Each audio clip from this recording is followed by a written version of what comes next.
Okay, I'm going to call the meeting to order at 4:34 p.m. Aitsquil Siam Natsea Aitsqualwin Quanasilam Nala. I'd like to acknowledge this meeting is taking place on the lands of the Halkiniam speaking people, specifically the Quamitsan village. The Board of Education is honored to be able to collaboratively walk beside the Cowichan, Malahat, Subasit, Halal, Penelakit, Stamanis, Liaxon peoples who care for this land for thousands of years. May we walk gently on the unceded territories of their lands as we work together to lift up all the Hahas Minim. There is an amendment to the agenda. So we're going to add 13.2.2. This is policy 14, school closure and or grade reconfiguration. So this came forward from the BEBC meeting last Tuesday and now needs to be added to the agenda. So I'd call for a motion to adopt the agenda as amended so that the Board of Education of School District number 79, Cowichan Valley, adopts the agenda of the November 4th, 2025 open board meeting as amended. Moved by Trustee Schmidt, seconded by Trustee Thorne. And all in favor? That motion carries.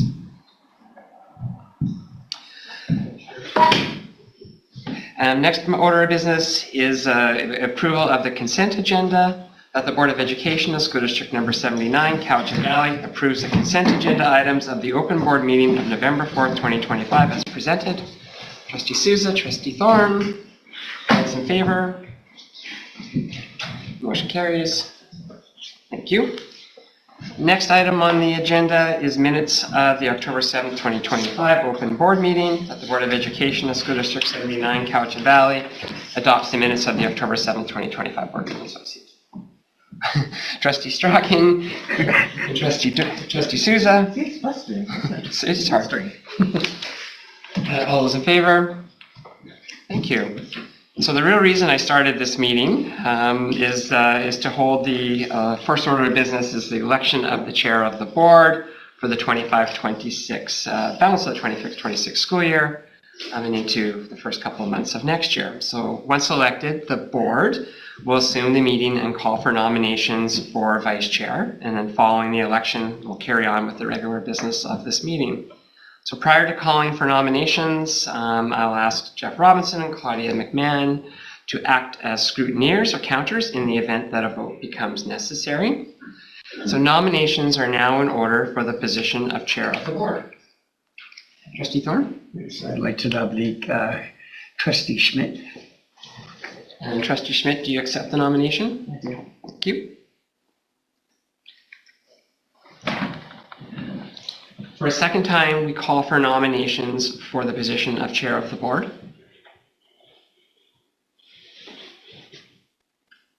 And then for a third time, we call for nominations for a position of chair of the board. And hearing no further nominations for the position of chair of the board, the nominations are now closed, and Trustee Schmidt is elected as chair of the board by acclamation. We'll now change places.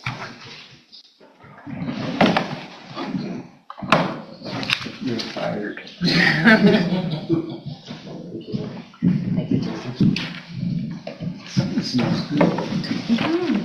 Shea butter.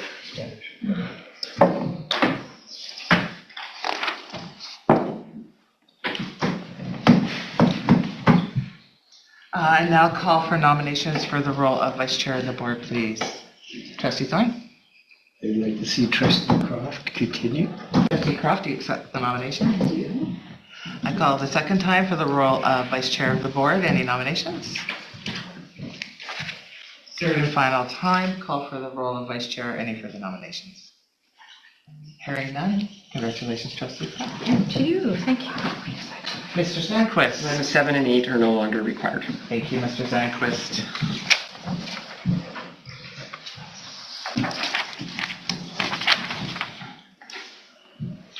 Mr. Sandquist. Oh, no. I was at a DSAC meeting recently, and I heard an amazing story about a speech that was done for Truth and Reconciliation. And I asked this student, I'd like to introduce Jordana, if she would please come to the board table because all I could hear was the speech was amazingly powerful. it moved everybody who was there, and that speech managed to, the rumor mill ran right through the Cowichan Valley School District. So I asked Jordana if she would please come and give her Truth and Reconciliation speech to the board. So Jordana. Here, sweetie. Mommy can come too.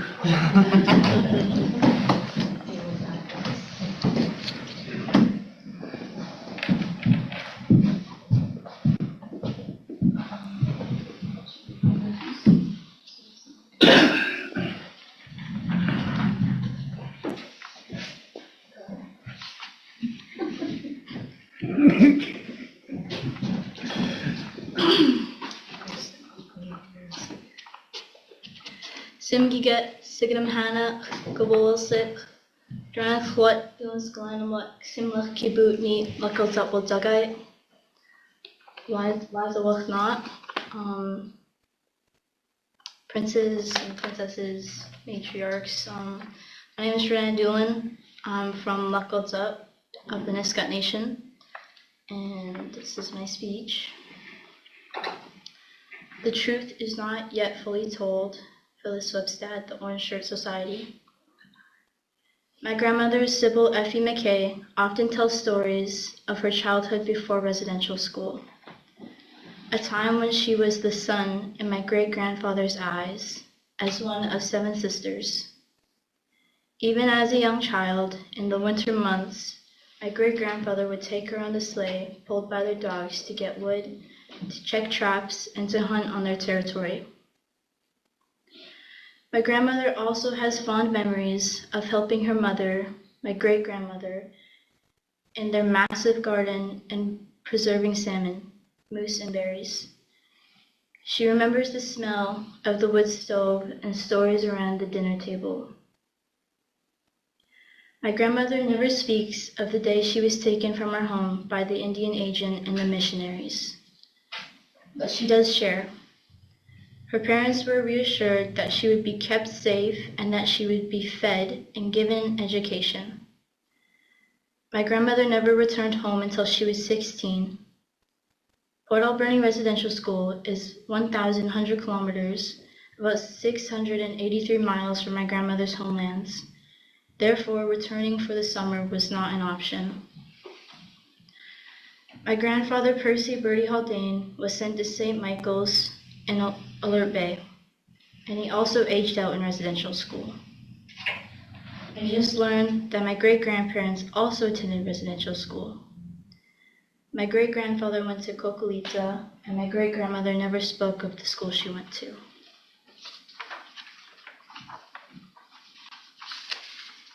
It was a blessing and a curse to hear both my grandparents' stories of their residential school experiences through my mother.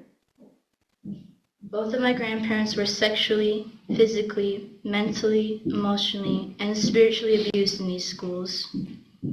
The Indian Residential School Settlement Agreement has formally recognized 139 schools across Canada, but this number does not include the schools that operated without federal support. The first school opened in 1828, and the last school closed in 1996. 168 years of Indigenous children being taken from their homes by Indian agents, RCMP, and missionaries, often without the consent of the parents, and awarded as dependents of the missionaries and nuns. If parents resisted, guns were pulled, and parents were arrested or threatened to be arrested. The atrocities that were committed in these schools are varied and vast. Arriving at these schools, children's hair was cut, they were deloused, scrubbed raw, and given a number. This number was sewn onto all their clothing. My name was Lydia, but in the school I didn't have a name. I had numbers.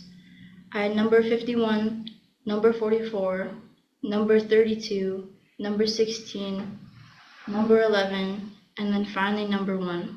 When I was just about coming to high school. So I wasn't. I didn't have a name. I had numbers. Lydia Ross. Another survivor recalls the number was used to call victims forward at night. If you had a sibling that was the opposite sex, you were segregated and not allowed to speak to them. You would be punished if you did. If you had a younger or older sibling, you were also separated from them. So even though I was there with my sister, and I only seen her about 4 times in that year, and we're in the same building, in the same mission, they had a fence in the playground. Nobody was allowed near the fence. The boys played on this side, the girls played on the other side. Nobody was allowed to go to that fence there to talk to the girls through the fence or whatever. Daniel Nanush. Children arriving speaking their indigenous language were beaten, and if you could not learn English or French fast enough, you were severely punished. There are numerous testimonies of needles being pushed through their tongues and electric shocks as a form of punishment. A sister, a nun, started talking to me in English and French and yelling at me. I did not speak English and didn't understand what she was asking. She got very upset and started hitting me all over the body, hands, legs, and back. I began to cry, yell, and became very scared. And this infuriated her more. She got a black strap and hit me some more. Marcel Gabachi. If you take the time to Google residential school survivor stories, you will uncover testimony after testimony of inhumane treatment, from being forced to eat rotten food to be beaten to near death for stealing food due to hunger, from being locked in closets to being chained in the basements, from slaps to murder. Many children tried to run away and died trying. Some even committed suicide, and many were murdered or died suspiciously in the hands of the missionaries and nuns. I remember the one young fellow that hung himself in the gym, and they brought us in there and showed us as kids, and they just left him hanging there. And like, what was that supposed to do to teach us? And, you know, I'm 55 years old, and I still remember that. And that's one thing out of that school that I remember. Antoinette White. Although it was becoming more common knowledge, the legacy of abuse in residential schools, what is not being uncovered is the infanticide that happened in these schools, the torture and the brutality of some of the murders. Sugarcane is a documentary by Julian Brave Noiscat and co-director Emily Cassie that explores the First Nations' ongoing investigation onto a school, which has heard accounts of disappearances, murders, systematic torture, rape and starvation of children, newborn babies fathered by priests tossed into the school's incinerator. 10,028 unmarked graves have been uncovered in the 11 schools that have been searched, leaving 128 schools that have not been touched to date. Even with the death toll and number of unmarked graves is in the tens of thousands, the truth continues to stay buried. Horrifically, there has been less than 50 convictions for the genocide that was committed in residential schools. As long as my people continue to live on the streets in poverty and riddled with addiction, live in overcrowded and unsafe homes, go missing or murdered, die of diseases caused by poor quality of life, all on their own lands, justice has not been served.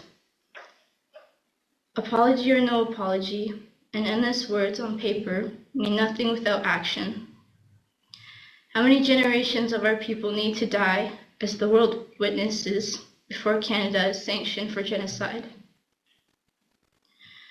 This is part of our shared history, and in the wise words of Mary Sinclair,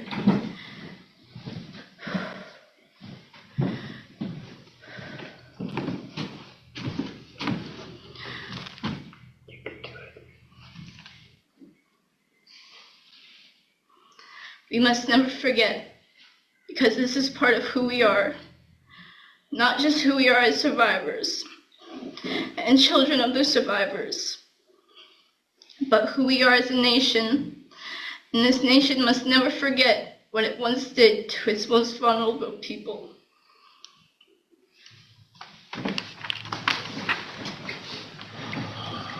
I raise my hands to you for being so brave, Therese, to speak those powerful words. And I thank you for coming here today. And Mom, thank you for being here with. And we won't forget. And we will do what we can. A little gift for you.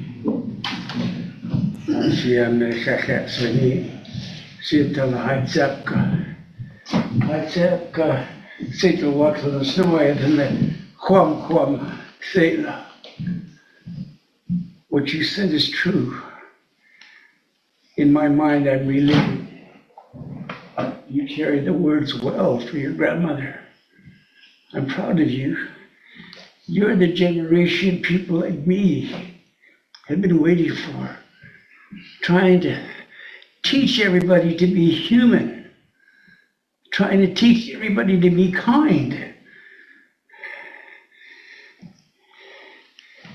You make an old man happy that somebody's heard my tear. You make an old man happy that you have a nice way of saying, enough. This will never happen again. And it's ironic. I'm meeting in Vancouver. We're going to be talking about this very thing called denialism. But you, I raise my hands because I don't know what else to do except say thank you for those that aren't here. Haitsepka. Thank you for sharing your words, honey. Your voice, I'm sure you'll continue to be a future leader.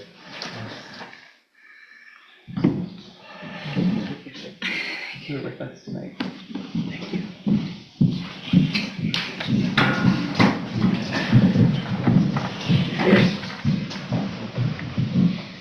I just want to thank you all for holding some space for Jordana.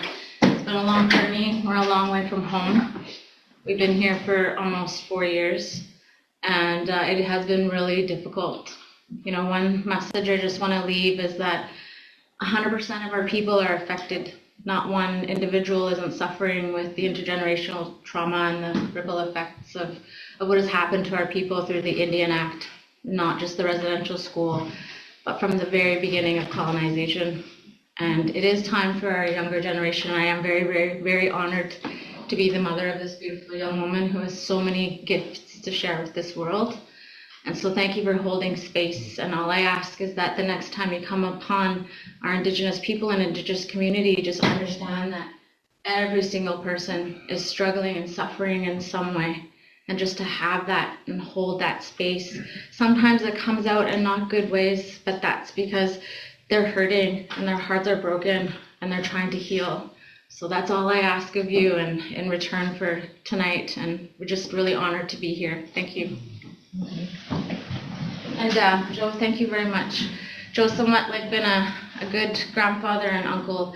I was still a part of his family in lots of ways, and so just really appreciative of you and your words tonight. Thank you.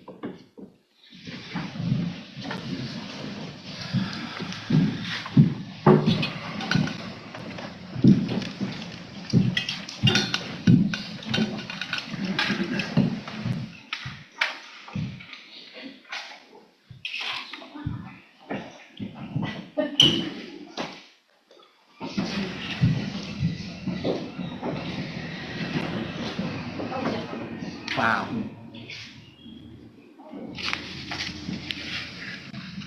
All right. we'll wait for the superintendent.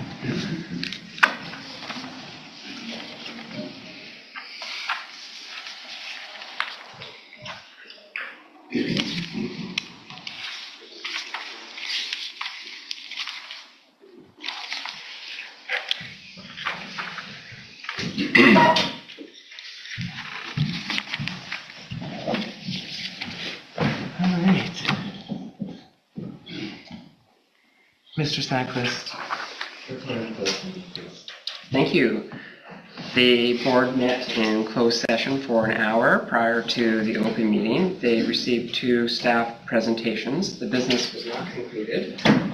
The board will restart the meeting at the conclusion of this open session, and when they return, there will be personnel, bargaining updates, property updates, and some information on a lease that will be discussed.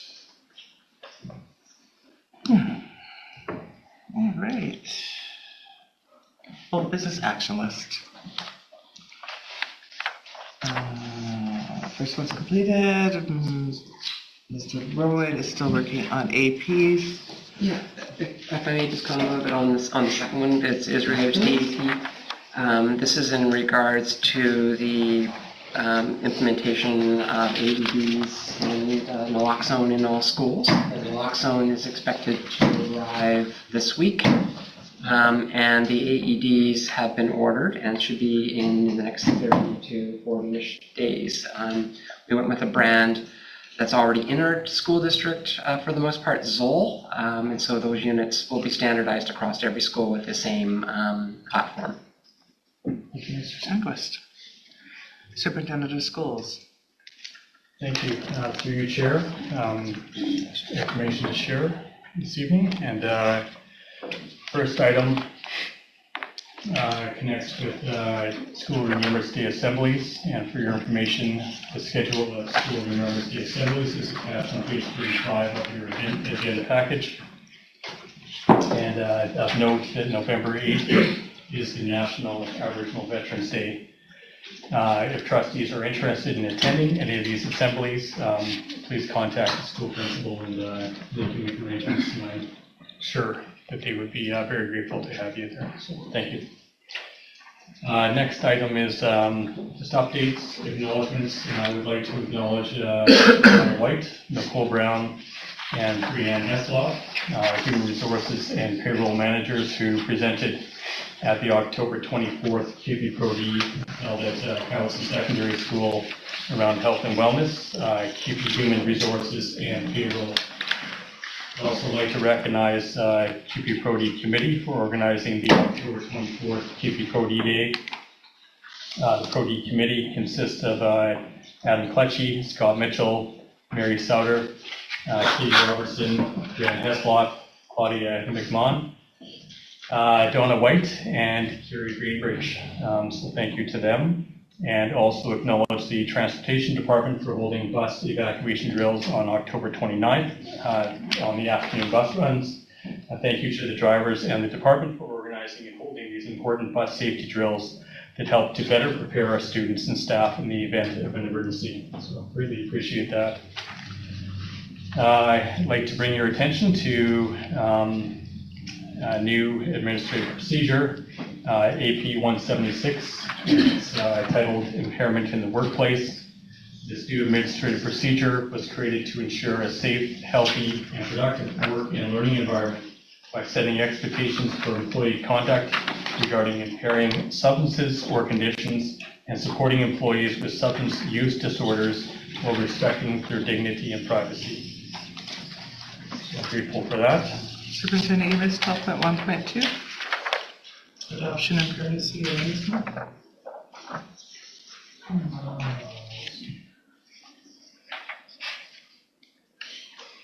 Thank you. That will come up in a few minutes. So thank you. Yeah, thank you. I'm going to move forward here with Catalyst update. And on October 2nd, our district Catalyst teachers held their first meeting of the year. Catalyst team was looking forward to several planned events throughout the year, with our first event being the Minecraft Challenge. Winners of this challenge will be invited to partake in a collaborative team challenge later in January. Other events are being planned for the year, which include drama challenge and the annual chess tournament and gearbot and sumo robotic challenge. Vancouver Island Circle Gathering on October 17th, the Indigenous Department hosted a day of learning, sharing, and networking funded by the Vancouver Island Circle. 100 plus Indigenous staff up and down the island were able to participate in land-based workshops that included spearfishing and yamnuts, as well as storytelling, traditional fish processing, carving, and lahal demonstrations. Traditional meal was shared, including shellfish and salmon, and the afternoon including networking, sharing in smaller groups. There was so much positive feedback about this event from participants that it should be a yearly event, and they also stated that it needed to be 2 days and not one. And again, thank you to Mary Peter and our Indigenous Department for hosting that event. So I appreciate that. November 28th, non-instructional day. The focus for this non-instructional day will be aligned with the goal of individual and collective well-being. So just sharing with trustees about that. And we have photos coming up for these next announcements.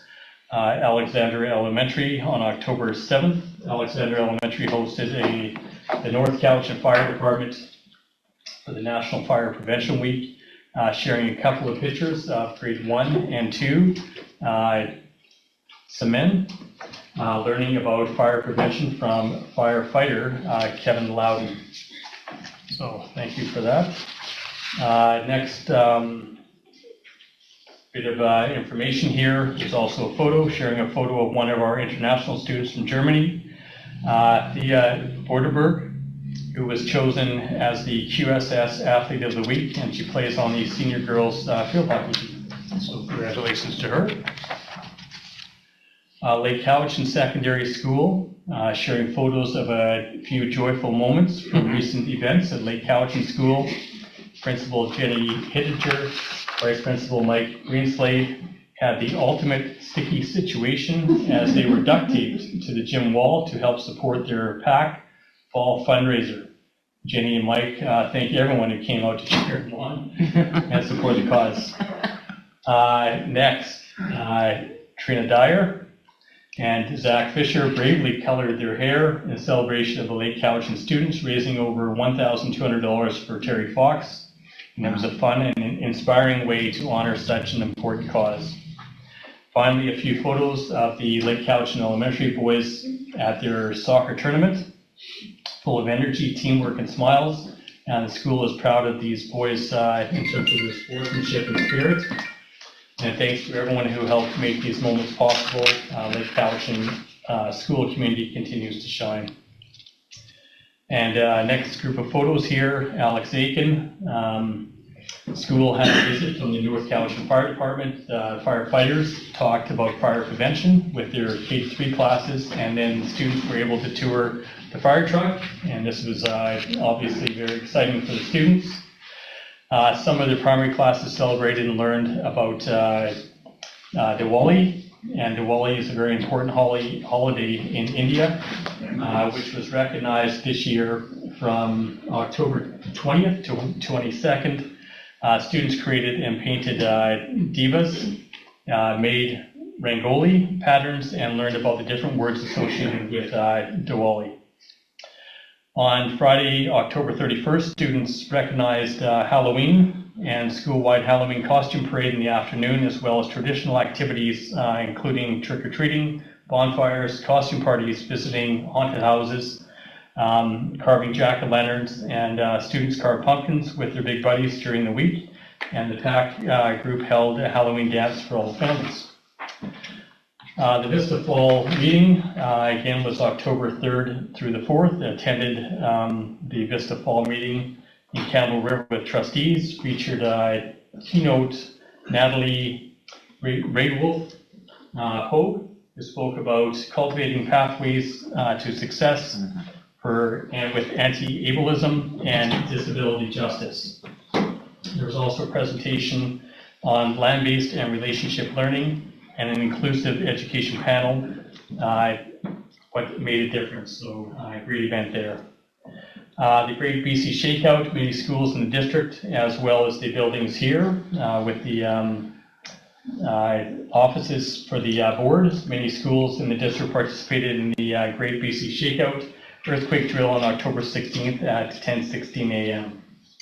And provincial assessments, the fall grade 10 to 12 provincial literacy and numeracy assessments have been canceled for the time being due to the BCGEU strike, and the fall grade 10 literacy and numeracy assessments and grade 12 literacy assessments previously scheduled for the week of November 3rd to 7th, 2025 have also been canceled at this time.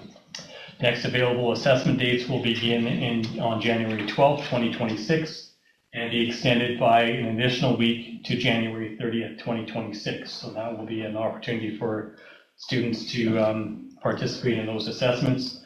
The ministry has confirmed that early admission to post-secondary institutions in BC will not be impacted by the cancellation, as students are able to write the assessments in another sitting or another session, January, April, or June, and submit their results when completed.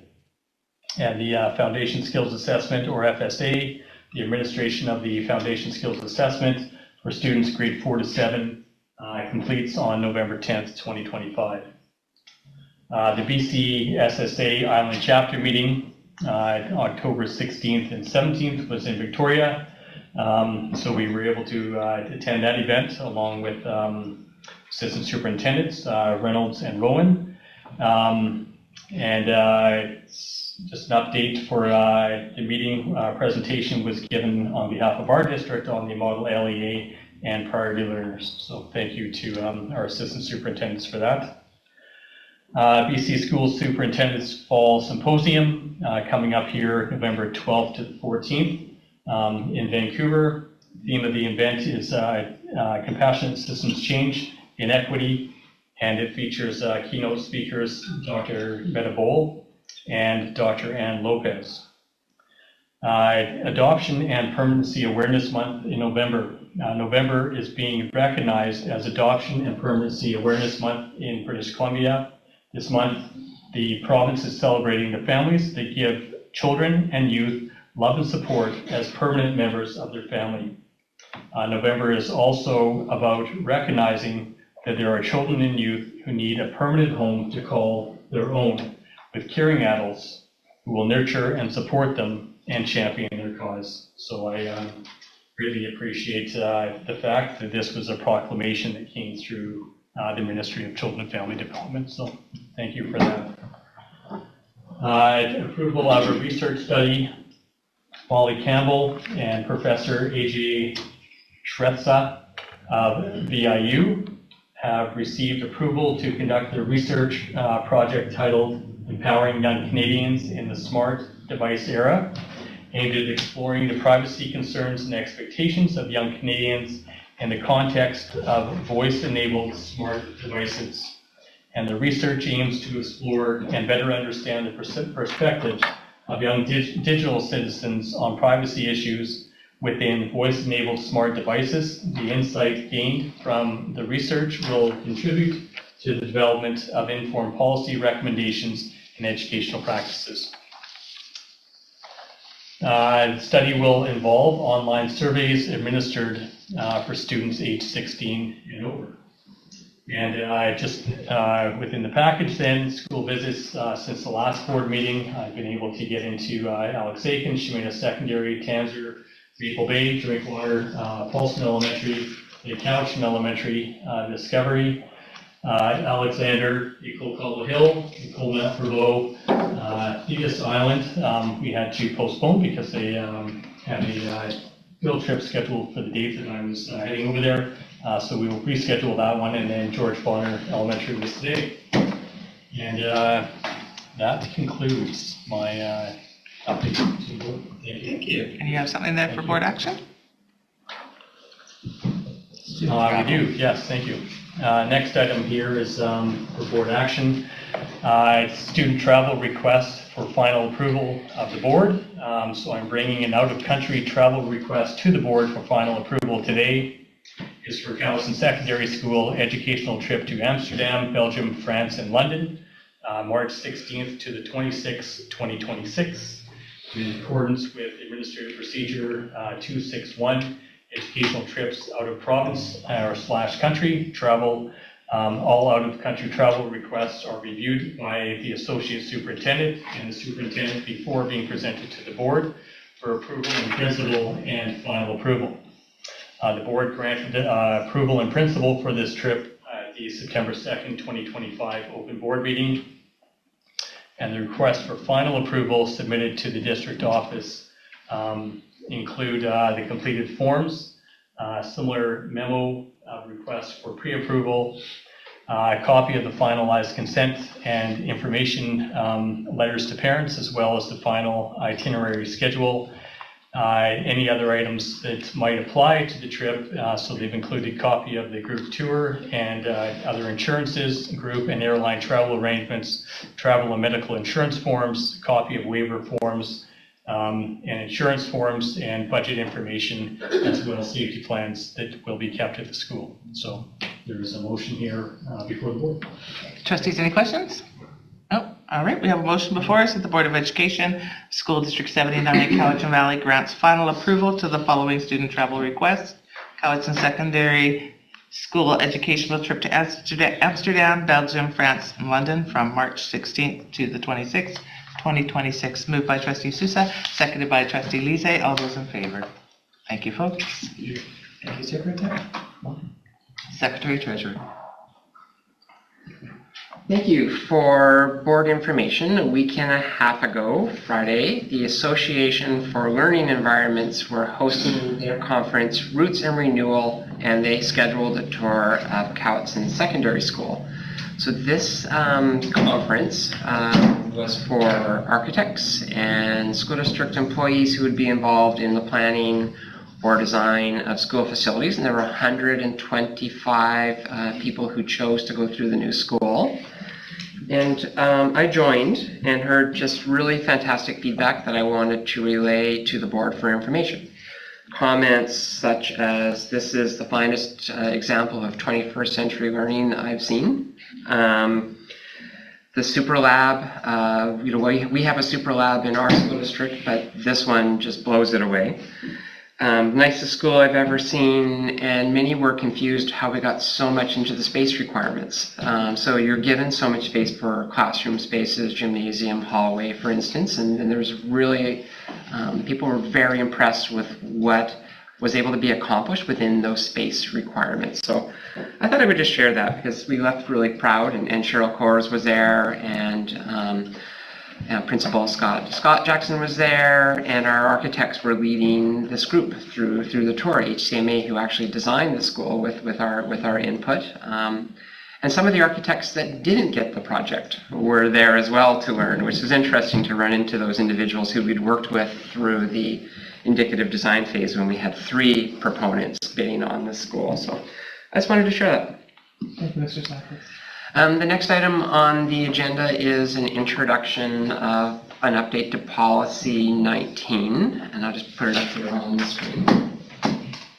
And so what this is a slight revision to the school district transportation services policy, very much in draft form for the board to decide what to do with it, but proposed by staff.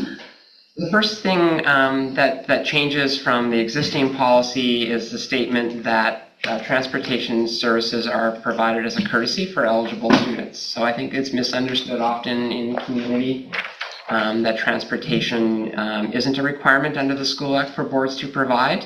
And we just want to make that clearer in the language for better understanding. The next part here is to prioritize how those transportation services would be delivered, and really trying to highlight those priority learners as needing rides to school. And so putting those as top priorities. So example, if a student is in care and they have to move homes across the school district, should they have to move schools as well if their parents, foster parents aren't able to provide that transportation. So that's sort of the idea there, is to prioritize those learners as we are with many of the education services. And then moving into the students that are attending their catchment school, and then French immersion programs, and then students attending out of catchment schools. We don't see this policy as actually requiring any overall reductions to the transportation program, but just really clarifying the priority structure and clarifying the requirements under the School Act. Trustees, what is your wish? Would you wish to send this to advisory as its next step as we go through the process? Yeah. Okay, so moved by Trustee Doman, seconded by Trustee Kraft, that Transportation Policy 19 will now head to advisory. All those in favor? Thank you. I also added policy 14, and I'm going to bring that up on the screen here, so I just need a moment to reshare. Policy 14 was the addition added at the start of this meeting. It was reviewed at the last board meeting a month ago, and then referred to advisory, and then from advisory it went to BEBC, where it received some further amendments. And BEBC, Board Education and Business Committee, recommended that the board adopt policy 14. And so this policy is called school closure and or grade reconfiguration, and has now been through its review cycle. So we have a motion before us tonight that the Board of Education of School District 79, Cowichan Valley, adopts policy 14, school closure and or grade reconfiguration. Moved by Trustee Sousa, seconded by Trustee Thorn. Any conversations? Hearing none, all those in favor? Thank you, folks. Thank you, Mr. Sandquist. Thank you. And the intent was to make it clearer, a clearer process around those decisions, and to align those two processes with the same procedures. Thank you. Superintendent, 14.1. Thank you. Through your chair, just an update on the last meeting, October 8th, from the Mosquito Education Council. So the meeting was held on the 8th of October 2025. 4 of 7 nations were represented, plus representation from the Cowichan Valley Métis Association and the Friendship Center. Debbie Williams opened the meeting in a good way, and the addition of the SNOIA to the terms of reference was tabled for future consideration. 2 items pertaining to honorariums for council operating funds were carried. So the first one ties into when a member of the Mosquito Education Council is invited to represent the council at an official event. An honorarium will be paid to the nation of the representing member. And the second one, the council authorized payment of an honorarium to non-voting members who attend the council meetings, effective October 8, 2025. In addition, presentations from district staff, District Principal Tammy Renyard shared information with council about a 2-day virtual space, which is supportive parenting for anxious children, with emotions training session on behalf of the Integrated Child and Youth Care team. So there was invitation extended to nations to join in that. District Principal Nicole Boucher provided updates on priority learners, including percentages of learners from each nation, approaches to attendance, information on literacy screeners for K-9 students and some grade 10 students, and also documentation on the student life plans. District Principals Tammy Renyard and Nicole Boucher provided updates on the very successful Indigenous Focused Non-Instructional Day, and District Principals Nicole Boucher and Mary Peter provided an update on the launch of the satellite classroom at the House of Friendship. District Principal Mary Peter sought input from the council on a Truth and Reconciliation Toolkit resource, and the council was also apprised of the board's request for an opportunity to meet, the Board of Education's request for an opportunity to meet with the council, and it was determined that the board would be invited to join the council for lunch on December 3rd at the next Education Council meeting. So that invitation, I think, is being extended to each of you. Discussion ensued around the purchase of a travel journey canoe and trailer.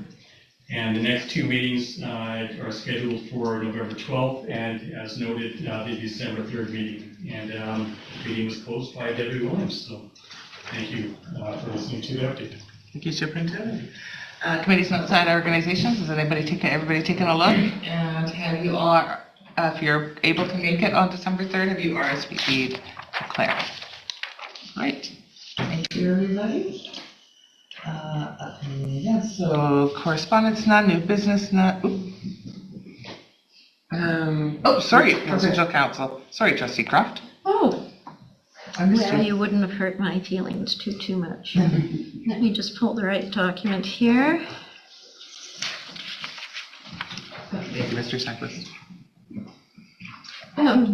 Yeah, so we had our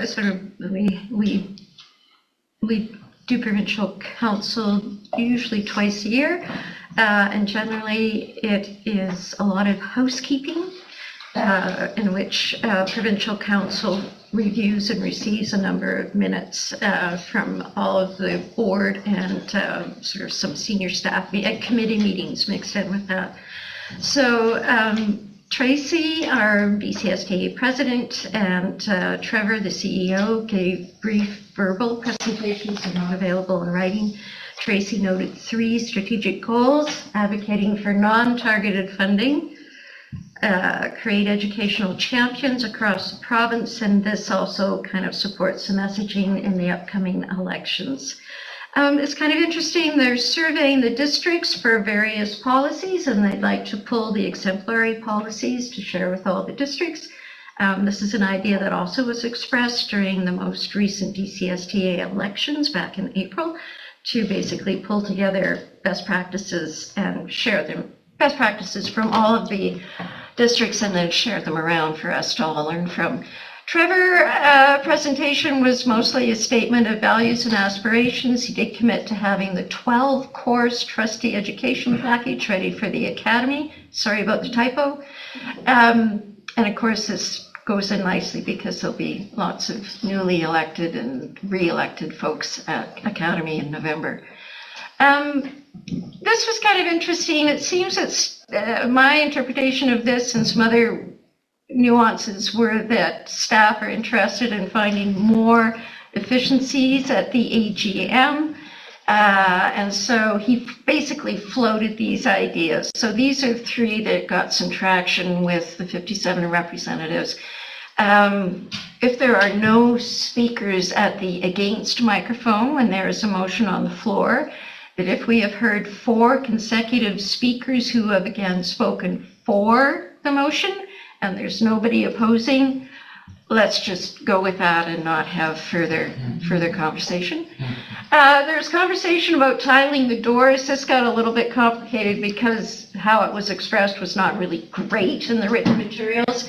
This, they talk about locking the doors, but really it means monitoring the doors. So that, in other words, when you have to do a manual count, you start with this number of people in the room and you finish the count with this number of people in the room. And I guess it's just a little too fluid the way that we're doing it at this point. So it really only matters when the vote is really close. If it's not really close, it's not huge, but I think it's important. So did the other folks. If we're looking at really going overtime, that we can, instead of messing up everybody's travel arrangements, we can postpone the remaining motions and do them on an online basis. And this was generally accepted by the folks there. And again, Trevor just wanted us to share that we're just testing these things and they aren't decided, so he appreciated the feedback. There was some conversation that the districts felt they should have more input in the order that the motions are shared, and that this should come out earlier to the districts. and that they have some input on the order of motions, and that influences how people think and how people vote and how people respond. Again, the bulk of activities were just committee minutes and board minutes. We did review a draft of the budget. I didn't see any substantial cuts or increases that were any different than what we normally see in budgets, but there will be more opportunities to review it before it goes any further. And there is clarification on affiliate memberships, which quite frankly was lacking back in April. With affiliate memberships are limited benefits and they limit participation in voting. They are not full memberships, but they are a way to expand our community. And that's all I got. And may I say that would be lovely if we were going late, if we could end AGM on time, because I don't know how many of us left and we still had almost half the motions to go, but our flights were flying out and it was getting late in the afternoon. So Yeah. it would be nice if that part of AGM was actually online, the whole thing. Well, not everybody. Well, I don't know. I personally kind of like to have some of it in person, but But AGM conference would be great. Yeah. The conference piece of AGM would be great, and then the motions and everything being online would sure be nice, and that way people could get up and stretch and so on. yeah. It'd be nice. Anyway, so they're on it. They're on it. They're thinking about it. Thank you, Trustee Groff. All right, we've, anybody else have anything they wanna? No, about AGM, nope. We've already done upcoming meetings, no correspondence, new business, question period, Mr. Sandquist. Do you have any questions from online?